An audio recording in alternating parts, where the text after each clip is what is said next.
ಉಳ್ಳಾಲ ತಾಲೂಕಿನಲ್ಲಿರುವ ಪ್ರಾಕೃತಿಕ ವಿಕೋಪಕ್ಕೆ ಒಳಗಾಗುವಂತಹ ಪ್ರದೇಶಗಳ ಸರ್ವೆ ನಡೆಸುವಂತೆ ಜಿಲ್ಲಾಧಿಕಾರಿಗಳು ಮತ್ತು ತಹಶೀಲ್ದಾರ್ ಅವರಿಗೆ ಸೂಚಿಸಲಾಗಿದ್ದು, ಮಳೆ ಹೆಚ್ಚಾಗುವ ಸಂದರ್ಭದಲ್ಲಿ ಅಂತಹ ಸ್ಥಳದಲ್ಲಿರುವ ಜನರನ್ನು ಸುರಕ್ಷಿತ ಸ್ಥಳಕ್ಕೆ ಸ್ಥಳಾಂತರಿಸುವ ಕ್ರಮ ಕೈಗೊಳ್ಳುವಂತೆ ಸೂಚಿಸಿದ್ದೇನೆ ಎಂದು ಜಿಲ್ಲೆಯ ಸಂಸದ ಬ್ರಿಜೇಶ್ ಚೌಟಾ ಹೇಳಿದರು. ಮುನ್ನೂರು ಗ್ರಾಮದ ಮದನಿನಗರದಲ್ಲಿ ಕಾಂಪೌಂಡ್ ವಾಲ್ ಕುಸಿದು ಸಾವನ್ನಪ್ಪಿದ ಒಂದೇ ಕುಟುಂಬದ 4 ಮನೆಗೆ ಅವರು ಭೇಟಿ ನೀಡಿದರು. ಪ್ರಕೃತಿ ವಿಕೋಪಕ್ಕೆ ತುತ್ತಾಗಿ ಒಂದೇ ಮನೆಯ 4 ಮಂದಿ ಸಾವನ್ನಪ್ಪಿರುವುದು ಅತ್ಯಂತ ದುಃಖಕರ ವಿಚಾರ.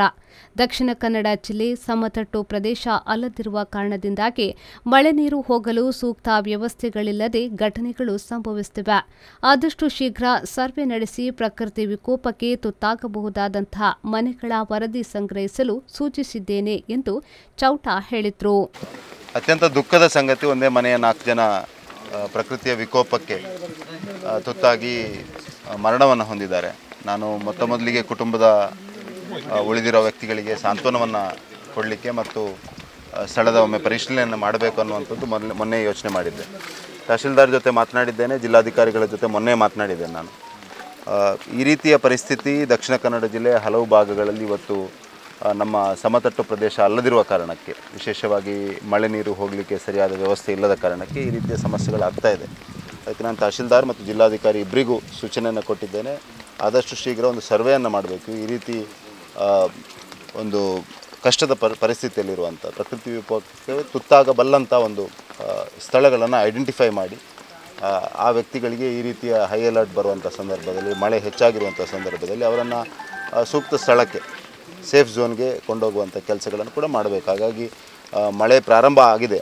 ಮಳೆ ಮೊದಲೇ ಜಿಲ್ಲಾಧಿಕಾರಿಗಳಿಗೆ ನಾನು ಹೇಳಿದ್ದೆ ಈ ರೀತಿಯ ಕೆಲಸಗಳನ್ನು ಮಾಡಬೇಕು ಅನ್ನುವಂಥದ್ದನ್ನು, ಅದನ್ನು ಶೀಘ್ರದಲ್ಲಿ ಮಾಡಬೇಕು ಅನ್ನೋಂಥ ಸೂಚನೆಯನ್ನು ಕೂಡ ಕೊಟ್ಟಿದ್ದೇನೆ. ಮತ್ತು ಈ ಪ್ರಕೃತಿ ವಿಕೋಪಕ್ಕೆ ತುತ್ತಾದವರಿಗೆ ಸರ್ಕಾರದ ಕಡೆಯಿಂದ, ರಾಜ್ಯ ಸರ್ಕಾರದ ಕಡೆಯಿಂದ ಪರಿಹಾರವನ್ನು ಆದಷ್ಟು ಶೀಘ್ರ ಕೊಡಬೇಕು ಅನ್ನುವಂಥ ಒತ್ತಾಯವನ್ನು ಕೂಡ ಮಾಡ್ತಾ ಇದ್ದೇನೆ. ಮತ್ತು ಈ ಸಂಬಂಧ ಜಿಲ್ಲಾ ಉಸ್ತುವಾರಿ ಸಚಿವರು ಮತ್ತು ಜಿಲ್ಲಾಧಿಕಾರಿಗಳ ಜೊತೆ ನಾನು ಮಾತನಾಡ್ತೇನೆ. ಆದಷ್ಟು ಶೀಘ್ರ ಈ ಮನೆಗೆ ಸಾಂತ್ವನ ಕೊಡುವಂಥ ಕೆಲಸ ನಮ್ಮ ಕೈಯಿಂದ ಆದಂಥ ಸರ್ಕಾರದ ಕಡೆಯಿಂದ ಅದು ಆಗುವಂಥ ಪರಿಹಾರವನ್ನು ಕೂಡ ಶೀಘ್ರದಲ್ಲಿ ಕೊಟ್ಟು ಆ ಕುಟುಂಬಕ್ಕೆ ಒಂದು ಶಕ್ತಿ ತುಂಬುವ ಕೆಲಸವನ್ನು ರಾಜ್ಯ ಸರ್ಕಾರ ಮಾಡಬೇಕು ಅನ್ನೋಂಥ ಒತ್ತಾಯವನ್ನು ಮಾಡ್ತಾ ಇದ್ದೇನೆ. ಒಂದು ವಾರ ಮುಂಚೆ ಹೋಗಿದ್ದೇನೆ, ಇಲ್ಲಿದು ಪೆರ್ನಾಲಿದು ನೆಕ್ಸ್ಟ್ ದಿವಸ ಹೋಗಿದ್ದೇನೆ. ಮತ್ತು ಎಂಗೇಜ್ಮೆಂಟ್ ಆಗಿದೆ ಹಾಗೆ ಹೀಗೆ ಅಂತ ಹೇಳ್ತಿದ್ದಾರೆ, ಅದೆಲ್ಲ ಸುಳ್ಳು. ಸುಮ್ಮನೆ ಏನೇನು ಸ್ಟೇಟ್ಮೆಂಟ್ ಎಲ್ಲ ಕೊಟ್ಟಿದ್ದಾರೆ. ಮತ್ತು ರಾತ್ರಿ ಬೆಳಗಾದದಲ್ಲ 4 ಗಂಟೆಗೆ ನೀರು ಬರ್ತದೆ ನಮ್ಮ ಮನೆಗೆ. ನೀರೆಲ್ಲ ತುಂಬಿಸಿ ಮಲಗಿಸ್ತಾರೆ. ರಾತ್ರಿ ಆದರೆ ನೀರು ತುಂಬಿಸಿರ್ಬೋದು, ಬೆಳಗಾದರೆ. ರಾತ್ರಿ ಆದ್ದರಿಂದ ನೀರೆಲ್ಲ ಹಾಗೇ ಇದೆ, ತುಂಬಿಸಲಿಲ್ಲ, ತೊಳಿಲಿಲ್ಲ, ಏನು ಕೂಡ ಮಾಡಲಿಲ್ಲ. ಅವ್ರು ಕೊಟ್ಟ ಸ್ಟೇಟ್ಮೆಂಟ್ ಎಲ್ಲ ರಾಂಗ್. ತಂಗಿಗೆ ಎಂಗೇಜ್ಮೆಂಟ್ ಆಗಿ ಗಂಡು ನೋಡಿ ಅದೆಲ್ಲ ಸುಳ್ಳು. ಹಾಗೇನಿಲ್ಲ, ರಾತ್ರಿ ಫ್ಯಾಮಿಲಿ ಜೊತೆ ಇದಾಗಿದ್ರು ಅದೆಲ್ಲ ಸುಳ್ಳು. ಆ ಥರ ಏನಿಲ್ಲ, ಎಲ್ಲ ಸುಮ್ಮನೆ ಸ್ಟೇಟ್ಮೆಂಟ್ ಕೊಟ್ಟಿದ್ದಾರೆ.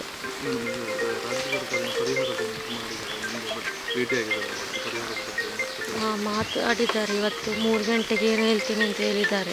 3 ಗಂಟೆ ದೊಡ್ಡ ಹಿಡಿ ಆಗ್ತೀನಿ, 6 ಗಂಟೆ ದಲ ಆಗ್ತೀನಿ, 6 ಗಂಟೆ ಮೂರು ಪೂರ ಲಕ್ಕೊಂಡು ನೀರಿಗೂ ಮಾತಾಡ ಜನಕ್ಕೂ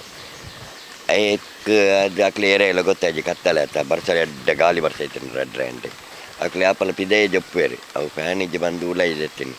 ಇನ್ನು ಪೋಯಿನ ವರ್ಷ ಎಲ್ಲ ಬೋರ್ದಿತ್ತಂಡು ಅವಲ್ಲ ಸರಿ ಕಟ್ಟಿದ್ದಿಜ್ಜಿ ಇಂಚನೆ ಕಟ್ಟಿಜ್ಜಿಂಡ ಆಪುಂಡ ಪೂರ ಆಯ್ನ ಬಕ್ಕಾರು ಐತಾಂಡಿ ದುಂಬು ಬರ್ತದೆ ಪೂರ ಮುಕ್ಲೆ ಗೊತ್ತಿದ್ದ ಕಟ್ಟಡು ನನ್ನ ಅಂಡೆಲ್ಲ ಪಂಚದಾಕಲು ಏರು ಮತ್ತು ಅವು ದುಂಬು ಕಟ್ಟಡು ಬೊಕ್ಕ ಪರಿಹಾರ ತಿಕ್ಕಿದ್ದತ್ತು. ಪರಿಹಾರದ ವಿಷಯ ಹತ್ತಿ ಅಕ್ಲೆಂದ ಜೀವ ಪೊಂಡ ಪರಿಹಾರ ಪತ್ತದ ಏರೆಗೆ ದುಂಬು ಪೂರ ಸರಿ ಮಲ್ಪಡ ಐತ ಕಾಸು ಕೊರಡು ಪರಿಹಾರ ಬಂದು ನಿಂದು ಸರಿ ಮಲ್ಪಲೆ ಈತ ಏತಾಪುಂಡು ಬಂದು ಫಸ್ಟ್ ಕೊರಡು ಅಕ್ಲ ಜೀವ ಹೊಡೆಯಾಡು ಒರಿಪಿನಾತು ಪೂರ ಸೈಪುನಕ್ಲಿ ಹೊರಾಣೆ ಬರ್ತದೆ.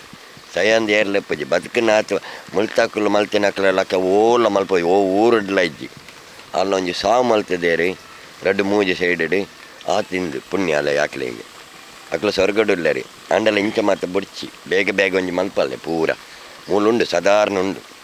ನನ್ನೆಲ್ಲ ಬೂರುಂಡ ಜನಕ್ಲು ಕೆರ್ಪೇರ ಅವು ಫಸ್ಟ್ ಮಲ್ಪಲೆ ದುಂಬು ಪಂಡ್ಲೆ ಅಕ್ಲಂಡ ಪೂರ. ತಾವು ಯಾವುದೇ ಈಗ ಪ್ರಕೃತಿ ವಿಕೋಪವಾಗಲಿ ಯಾವುದೇ ಒಂದು ಅನಾಚಾರ ಆದರೆ ತಾವು ತಮ್ಮ ಅರ್ಧ ಪ್ರದೇಶದಲ್ಲಿ ಒಂದು ಮಸೀದಿ, ಚರ್ಚಿ ಇಲ್ಲದ ದೇವಸ್ಥಾನ ಇಂಥ ಆಡಳಿತ ಕಮಿಟಿ ಅವರ ಹತ್ರ ನೀವು ಮಾಹಿತಿಯನ್ನು ಕಲೆಗಳು ಮಾಡಬೇಕು. ಯಾರೂ ಬಂದು ಹೋಗೋವ್ರ ಹತ್ರ ನೀವು ಅವ್ರ ಹತ್ರ ಸ್ಟೇಟ್ಮೆಂಟನ್ನು ತೆಗಿಬೇಡಿ. ಯಾಕೆಂದರೆ ಮೊನ್ನೆ ನೀವು ಬಂದು ಇಲ್ಲಿ ಸ್ಟೇಟ್ಮೆಂಟ್ ತೆಗೆಯುವಾಗ ಯಾರೋ ಹೊರಗಿನವರೆಲ್ಲ ಬಂದು ಸ್ಟೇಟ್ಮೆಂಟ್ ಕೊಟ್ಟಿದ್ದಾರೆ. ಅವಳು ದೊಡ್ಡವಳು ಒಂದು ದಿವಸ ಮೊದಲು ಸಂಜೆ ಹೋಗಿದ್ದಾಳೆ, ಮತ್ತು ರಾತ್ರಿ ಅವರು ಮನೆಯಲ್ಲಿ ಫಂಕ್ಷನ್ ಇತ್ತು, ಫ್ಯಾಮಿಲಿಯವರು ಇದ್ದರು. ಈ ಥರ ಎಲ್ಲ ತುಂಬ ಸ್ಟೇಟ್ಮೆಂಟನ್ನು ಕೊಟ್ಟಿದ್ದಾರೆ ನಿಮಗೆ. ತಾವು ಅದನ್ನು ಎಲ್ಲ ಪ್ರಚಾರ ಮಾಡಿದ್ದೀರಾ. ತಮ್ಮಲ್ಲಿ ಕನಗಳಿಗೆ ವಿನಂತಿ ಮಾಡ್ತಾ ಇದ್ದೇನೆ, ತಮ್ಮ ಯಾವುದೇ ಒಂದು ಸ್ಟೇಟ್ಮೆಂಟನ್ನು ನೀವು ಆಡಳಿತ ಕಮಿಟಿ ಅಲ್ಲದ್ರೆ ಅಲ್ಲಿನ ಊರಿನ ಯಾರು ಅದರಲ್ಲಿ ಅಲ್ಲಿ ಇದ್ದಾರೆ ಅವರ ಹತ್ರ ನೀವು ಅದನ್ನು ಕೇಳಿ ಹೊರತು ಯಾವುದೇ ಒಂದು ಬಂದವರ ಹತ್ರ ನೀವು ಯಾರ ಹತ್ರ ಸ್ಟೇಟ್ಮೆಂಟ್ ಕೇಳಬೇಡಿ. ತುಂಬ ಬೇಸರ ಆಗಿದ್ದರಿಂದ ನಮಗೆ ಮೊನ್ನೆ ನಾವು ಮಾಹಿತಿ ಅದಕ್ಕೆ ಕೊಡಲಿಲ್ಲ, ನಮಗೆ ಅಂಥ ಪರಿಸ್ಥಿತಿ ನಾವು ಇರಲಿಲ್ಲ. ಅದಕ್ಕಾಗಿ ತಮ್ಮಲ್ಲಿ ಕನಗಳಿಗೆ ವಿನಂತಿ ಮಾಡ್ತಾ ಇದ್ದೇವೆ, ತಮ್ಮ ಮಾಹಿತಿಯನ್ನು ನೀವು ಆದಷ್ಟು ಒಳ್ಳೆಯದಾಗಲಿ ಅಂತ ಆಡಳಿತ ಕಮಿಟಿಯವ್ರ ಹತ್ರ ನೀವು ಇದನ್ನು ವಿಸ್ತಾರವಾಗಿ ಮಾಡಿ. ಬೇರೆ ಯಾರ ಹತ್ರ ಇಂಥ ಸ್ಟೇಟ್ಮೆಂಟನ್ನು ಕೇಳಬೇಡಿ. ನಮಗೆ ಊರವರಿಗೆ ತುಂಬ ಬೇಜಾರಾಗಿದೆ. ಅವರ ಪರಿಸ್ಥಿತಿ ಹೇಗಿದೆ ಅಂದರೆ ಅವರಿಗೆ ಗೊತ್ತು. ಅವರು ಎಷ್ಟು ಅಂದರೆ ಅವರ ನೆರೆಕರೆಯವರು ಸಹ ಅವರ ಯಾರಿಗೂ ಬಾಯ್ಬಿಟ್ಟು ಹೇಳೋರಲ್ಲ ಅಂತ ತುಂಬ ಜನ ಇದ್ದಾರೆ. ಈಗ ನಾವು ಈಗ ಜಿಲ್ಲಾಡಳಿತಕ್ಕೆ ಮತ್ತು ಎಲ್ಲ ಇದಕ್ಕೆ ನಾವು ಹೇಳಿದ್ದೇವೆ. ಈಗ ನಮ್ಮ ಇಲ್ಲಿ ಊರಲ್ಲಿ 4-5 ಮನೆ ಈಗ ಬೀಳೋ ಪರಿಸ್ಥಿತಿಯಲ್ಲಿ ಇದೆ. ಅದನ್ನು ಆದಷ್ಟು ಬೇಗ ನೀವು ಅವರಿಗೆ ಒಂದು ಸರಿ ಮಾಡಿಕೊಂಡು ವ್ಯವಸ್ಥೆ ಮಾಡಿಕೊಡ್ಬೇಕು.